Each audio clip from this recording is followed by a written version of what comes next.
Já que a gente entrou também um pouco nesse âmbito de comparação, né, entre forma de investir e de pensar do brasileiro, eu queria entender também a diferença da forma de gerir, patrimônio, né, de brasileiros, de investidores de fora, até porque o Brasil, ele tem suas particularidades, né, você até citou em relação à questão dos juros altos, a gente até um dos países que já começamos ali como o primeiro a diminuir os juros, porque começamos à frente a subida de juros para conter a inflação, né? Acho que por uma experiência, talvez infeliz ou não, de ter tido já um passado de uma grande inflação, a gente conseguiu gerir isso até melhor, na visão de muitos especialistas, do que grandes países que ainda estão num processo ainda de conter essa inflação.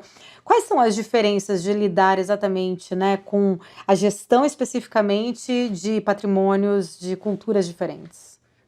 Cada investidor tem seu objetivo e dependendo do mercado de origem dele, ele pode inclusive estar mais preparado para aguentar, por exemplo, os solavancos da economia, né? O investidor brasileiro, ele tipicamente, ele tem um prazo de investimento mais curto do que o investidor de mercados desenvolvidos, né?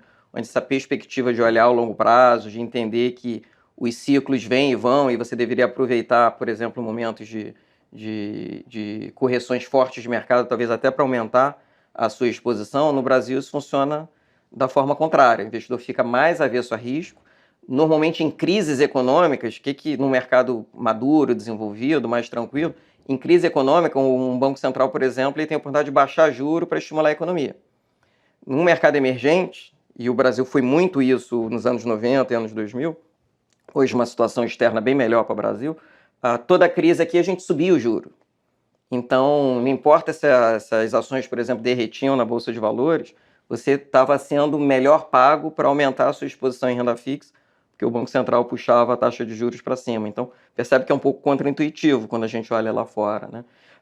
E essa também mentalidade de curto prazo do investidor brasileiro, ela afeta, por exemplo, o mercado de gestão de recursos, né? Quer dizer, os fundos aqui no Brasil, a gente tem esse negócio da cota diária, que em muitos mercados envolvidos você só vê a rentabilidade do seu fundo uma vez por mês, aqui a gente vê todo dia, né?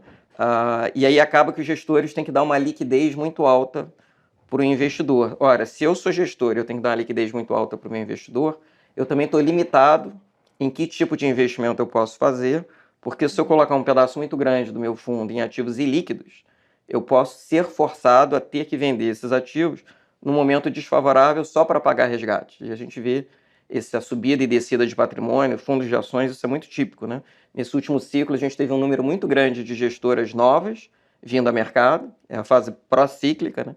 E é relativamente fácil você abrir uma gestora de recursos, mas aí quando o mercado retrai, o juro sobe, todo mundo fica com medo e tira o dinheiro da bolsa, você vê um número grande dessas gestoras fechando as portas, porque não conseguiu ter massa crítica. Então, essa adequação do que é o objetivo do teu investidor, com o que você pode oferecer para ele, eu acho que é muito diferente do investidor local para o estrangeiro. Quem trabalha nas duas pontas ou atende ambos os investidores precisa ter isso com bastante atenção.